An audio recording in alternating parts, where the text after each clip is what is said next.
Après le divorce de mes parents, j'ai habité avec ma mère dans un grand manoir. Et puis maman a décidé d'épouser ce gars qui était horrible avec moi. Il m'appelait tout le temps la gamine et il me forçait à nettoyer sa saleté. Donc, quand ils ont voulu se marier, j'ai dit à ma mère que c'était soit lui, soit moi. Bien, elle a choisi lui. J'ai donc décidé d'aller vivre avec mon père. À ce stade-là de ma vie, je n'avais pas vu mon père depuis 15 ans, et par-dessus tout, il vivait dans un autre état. J'ai pris un avion pour y aller, et quand je l'ai vu, j'ai littéralement été dégoûtée. Il puait et sa maison était désordonnée et sale. La cerise sur le gâteau, c'était que mon père vivait dans un petit village. Il n'avait aucun gadget électronique, et tout ce qu'il utilisait était ancien. Il n'avait même pas de Wi-Fi chez lui. Le lendemain matin, mon père m'a déposé à ma nouvelle école dans son ancienne camionnette. Et quand je suis entrée, tout avait l'air très bizarre. Toute ma vie, j'ai fréquenté une école d'élite. On peut dire que c'était assez chic, mais cette école-ci, eh bien, il y avait des rats qui couraient dans les couloirs. Ça puait et les gens avaient l'air d'être des SDF. Au moment où il fallait que je me présente à la classe, tout le monde m'a fixé. Je leur ai dit que je m'appelais Clara et que je venais d'emménager là-bas. Et puis un mec a crié: quelle chance pour une jolie fille comme toi d'emménager dans une ville pourrie comme celle-ci. Tous les garçons ont rigolé en me regardant avec des rictus sur leur visage. Je me suis mise au fond de la classe pour ne pas attirer l'attention. Une fois le cours de chimie arrivé, on m'a mise en binôme avec un gars nommé Steven. Steven n'a pas arrêté de flirter avec moi, mentionnant combien j'étais belle. Mais quand il m'a demandé mon numéro, j'ai refusé de le lui donner. Il a donc jeté une sorte de liquide bleu sur ma poitrine et m'a dit que c'était un accident. J'ai flippé et j'ai rapidement enlevé mon t-shirt parce que je ne voulais pas que ce liquide utilisé dans le labo ruine ma peau. J'ai essayé de me couvrir avec mon cahier pour que personne ne voie mon soutien-gorge. Mais tout le monde l'a vu et toute la classe a commencé à rigoler. C'était tellement embarrassant. Et puis j'ai senti une main qui me touchait. Je me suis tournée et c'était un mec que je n'avais jamais vu avant. Il m'a couverte avec sa veste et m'a demandé d'aller avec lui. Je n'avais pas d'autre choix. J'ai donc fait ce qu'il m'a demandé. On est parti du cours et il m'a donné un mouchoir pour essuyer mes larmes. Il m'a dit: les mecs ici sont des porcs, tu dois faire attention. Et il est simplement parti. Je n'ai même pas eu la chance de lui demander son nom ou de le remercier. Le lendemain, quand je suis partie à l'école, j'ai mis un sweat à capuche noire et j'ai essayé de me cacher le visage parce que je ne voulais parler à personne. Et puis, l'un des mecs s'est approché de moi et m'a dit: hé Clara, je ne pouvais pas m'empêcher de remarquer que tu as un assez beau décolleté. Je veux dire, j'ai vu ce que tu cachais là hier et oh mon Dieu, trop bien, tu es trop bonne. J'aimerais bien sortir avec toi un de ces quatre. Qu'est-ce que t'en penses? Bouge de là, trou du cul, j'ai crié. Et puis, un autre mec nommé Marc s'est approché de moi et m'a dit: pourquoi tu fais ta difficile? Les filles ici mourraient de sortir avec l'un de nous. Et il a adressé un rictus à l'autre gars se tenant à côté de moi. S'il vous plaît, laissez-moi tranquille, j'ai crié de nouveau. Mais là, un autre de ces gars s'est approché et a mis son bras autour de mes épaules et a dit: ce n'est pas comme ça qu'on aborde une fille comme elle. On a juste besoin de lui montrer un peu d'affection. Il m'a serré fort contre son corps et a refusé de lâcher prise. Je voulais crier à l'aide, mais je savais que je n'avais pas d'amis et que personne n'allait venir m'aider. Mais soudain, j'ai vu le même gars mystérieux qui m'avait aidé le jour d'avant. Il s'est tenu à côté de moi et m'a demandé au mec de me laisser tranquille. Elle adore avoir de l'attention. Bouge de là, espèce de bizarroïde, lui a dit Marc. Et puis ce gars mystérieux a attrapé Marc et l'a violemment frappé au visage. Je pensais que Marc allait se relever et le frapper en retour, puisqu'il était assez baraqué. Mais j'ai vu Marc pleurer. Tous les garçons étaient partis et je suis restée seule, là, à regarder ce mec. Euh, merci, j'ai dit. Mais il n'a pas répondu et il a commencé à s'éloigner. Je lui ai couru après et je lui ai demandé d'attendre, mais il ne voulait pas me parler. Quand je suis rentrée à la maison après les cours, j'ai été choquée de voir mon père avec une femme. Quand je suis entrée, ils avaient tous les deux l'air surpris, et mon père m'a demandé pourquoi j'étais rentrée tôt. Est-ce qu'il avait genre oublié quand est-ce que je finissais les cours? La femme portait des habits vulgaires. Elle avait l'air d'une véritable traînée, et je ne voulais vraiment pas penser à ce qu'elle faisait avec mon père. Je suis donc montée dans ma chambre, sans rien manger. Je me suis assise dans ma chambre et j'ai passé une terrible nuit. Je ne pouvais pas croire que ma vie prenait ce tournant.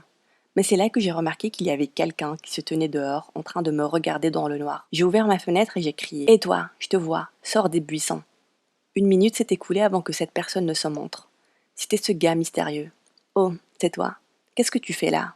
Je lui ai demandé. Ça a pris du temps avant qu'il ne réponde. Je voulais juste m'assurer que tu étais en sécurité. Je lui ai demandé de monter dans ma chambre pour qu'on ait une conversation convenable. Et c'est ce qu'il a fait. Il s'est assis sur mon lit et je lui ai demandé son nom. Il a dit que c'était Nate. Je lui ai demandé pourquoi il essayait de me protéger. Et il a dit: Je t'aime bien, Clara, je pense que tu es une fille spéciale. J'étais bouche bée, c'était magnifique parce que moi aussi j'avais des sentiments pour lui. Je veux dire, il était tellement beau. Je lui ai donc dit: Je t'aime bien aussi, Nate. Et je me suis penchée pour l'embrasser. Il m'a embrassée en retour. Je ne peux pas décrire le sentiment que j'ai eu quand ses lèvres ont touché les miennes. On a commencé à s'embrasser sur le lit et ses mains se sont faufilées sur tout mon corps. J'avais envie de plus et j'ai commencé à lui enlever ses vêtements. Mais il m'a arrêté et il s'est éloigné. Qu'est-ce qu'il y a? J'ai demandé. Mais Nate avait l'air dérangé. Puis, il a dit qu'il ne voulait pas me revoir et que je ne devrais pas lui parler. Je lui ai demandé pourquoi. Et il a dit: Je ne peux pas sortir avec toi, ne pose pas trop de questions. Il est sorti à travers la fenêtre et il est parti. Je ne pouvais pas comprendre pourquoi Nate ferait un truc comme ça. J'étais tellement triste que j'ai passé cette nuit-là à pleurer. Le lendemain à l'école, mes yeux étaient gonflés et mon visage était fatigué. Mais alors que je marchais dans le couloir, le même groupe de mecs s'est approché de moi pour me créer des ennuis. Ils ont commencé à m'agacer de nouveau, et cette fois-ci, Marc a saisi ma main et l'a embrassée. Je voulais vomir. Et puis Nate est venu et a demandé à Marc de me laisser tranquille. Mais j'étais fâchée contre Nate, et je lui ai donc dit de s'en aller. Puis j'ai attrapé Marc et je l'ai embrassé devant Nate. Nate n'a rien dit, et il est parti. Sa réaction était bizarre, mais peu importe, tout ce qui le concernait était bizarre de toute façon. Quant à Marc, il était très excité de ce bisou, et ses amis ont commencé à l'acclamer avec un langage dégueulasse que je ne peux pas mentionner ici. À partir de ce jour-là, Marc et moi avons commencé à sortir ensemble. Je ne l'aimais pas réellement, mais au moins de cette manière, les autres gars me laissaient tranquille. Au début de notre relation, Marc n'était pas si horrible. Et puis j'ai découvert qu'il me trompait avec d'autres filles quand j'ai attrapé une MST. Quand je l'ai confronté, il a juste rigolé et a dit que les MST n'étaient pas un truc sérieux, et que j'avais de la chance d'être avec lui. Je ne pouvais pas croire combien il était désagréable. Je lui ai dit que je rompais avec lui et je lui ai claqué la porte au visage. Le lendemain, je suis partie à la même clinique où j'ai fait mes tests, et heureusement, mon MST était curable, et tout ce que j'avais à faire c'était prendre des antibiotiques. Quand je suis partie du cabinet médical, j'étais surprise de voir Nate se tenant dehors, dans le parking. Tellement gênant. Maintenant, il va savoir que je me suis fait analyser pour une MST. Je suis allée dire bonjour et puis la même femme dégueulasse avec qui mon père couchait est arrivée. Elle s'est tenue à côté de Nate. Elle avait une cigarette à la main. Puis, elle lui a dit qu'elle avait fini ses tests. Je voulais vomir. Est-ce qu'elle couchait aussi avec Nate? Et puis Nate me dit: Je te présente ma mère, Margaret. J'étais choquée. Cette horrible femme était sa mère. Iou. Margaret a commencé à crier sur Nate. Tu vas me laisser debout ici toute la journée? Bouge ton cul maintenant. Et puis Nate est monté dans sa voiture et est parti. Le lendemain, j'ai essayé de trouver Nate à l'école. Je l'ai donc attendu près de son casier. Quand il m'a vu, il a dit qu'on ne devrait pas parler, mais j'ai insisté qu'on aille derrière l'école et qu'on parle en privé. Maintenant, je comprends pourquoi tu ne voulais pas me voir. Ta mère offrait ses services à mon père. Nate avait l'air gêné et a dit: Tu n'aurais pas dû savoir tout ça. Je veux être avec toi, je m'en fous, je lui ai dit. Je me suis penchée pour l'embrasser, mais il m'a arrêté à crier: Laisse-moi tranquille, ton père est un connard et il a ruiné ma vie. Puis il est parti. J'étais choquée. C'était quoi ce truc avec mon père? Quand je suis rentrée à la maison, je suis allée dans la chambre de mon père et j'ai commencé à chercher toute chose qui pouvait me donner des réponses. Et ce que j'ai trouvé m'a coupé la voix. Il y avait un sac rempli de cash, environ 300 000 dollars. Par-dessus tout, il y avait un cahier sur lequel était écrit le nom Margaret. À l'intérieur, il y avait des calculs détaillant sa part de l'argent. C'était tellement dégueulasse. Mon père était en fait la personne qui a introduit la mère de Nate dans tout ce business. Je suis partie dans ma chambre et j'ai commencé à faire mes valises. J'allais partir de cette maison. J'ai pris le sac d'argent en chemin et je suis partie à l'adresse de Margaret, que j'ai trouvée dans le cahier, pour voir Nate. Je me suis tenue sous la chambre de Nate et j'ai commencé à jeter des petits cailloux sur sa fenêtre. Finalement, Nate m'a remarqué et je suis montée dans sa chambre. Je lui ai dit que j'ai tout découvert sur mon père et que je voulais m'enfuir. Je lui ai ensuite montré le sac d'argent et je lui ai demandé de s'enfuir avec moi. Pour la première fois, j'ai vu Nate me sourire. Et avant que je ne puisse comprendre, il a commencé à m'embrasser et a dit: Oui, je vais m'enfuir avec toi. On s'est ensuite embrassés durant des heures et avant que le soleil ne se lève, nous avons pris un taxi et nous sommes partis vers une autre ville. On a trouvé un petit appart et Nate a commencé à travailler pour subvenir à nos besoins. Nos parents ont essayé de nous contacter, mais on n'a pas répondu, ni à leurs appels, ni à leurs textos. On était enfin libérés d'eux. Jusqu'à ce qu'un jour Nate ne revienne pas de boulot. J'étais très inquiète pour lui. Il ne répondait pas au téléphone. Je suis donc allée à son lieu de travail pour le chercher. Mais quand j'ai ouvert la porte, mon père se tenait devant moi.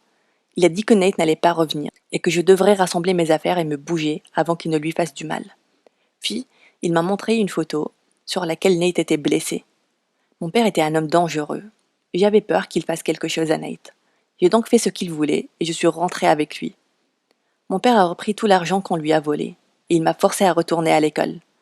Mais je n'avais pas le droit de parler à Nate. Nate et moi, nous ne pouvions pas prendre le risque de le faire, même parce qu'on savait que mon père avait des gens qui nous espionnaient à l'école. On se laissait généralement des messages qu'on se glissait dans nos casiers respectifs.